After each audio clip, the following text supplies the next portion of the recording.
Ел жаңалықтарына оралайық. Елімізде жаңа пилоттық жоба қолға алынды. Ол бойынша баланың туу туралы куәлігі енді перзентханада беріледі. Сондай-ақ босану мен жүктілікке байланысты табысын жоғалтқан жағдайдағы әлеуметтік төлемдерді рәсімдеу, бір жолға және сәби күтіміне байланысты тағайындалатын жәрдемақыға өтініш беріп, балабақша кезегіне қоюда сол жерде жүзеге асырылады. Жаңа жоба артықшылығы жайында Ақерке Берікбекқызы.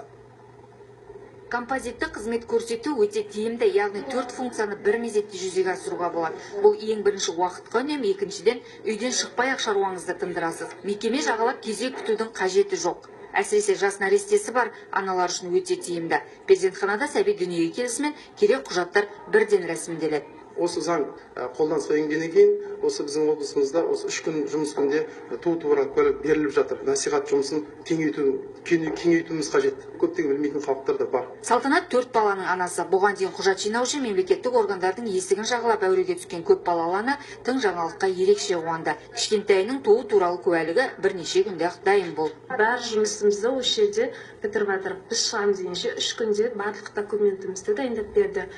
Алғысым шексіз, рахмет.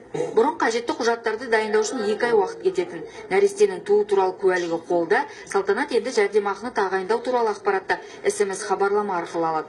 Ал балабақша кезегін егов.kz электронды үкімет порталынан көруге болады. Осы қызметтерді жүйелі атқару мақсатында құзырлы орындар 5 шақты меморандумға қол қойды. Қызылордадан Ақерке Берікбекқызы, Нұрмахан, Қазақстан ұлттық телеарнасы.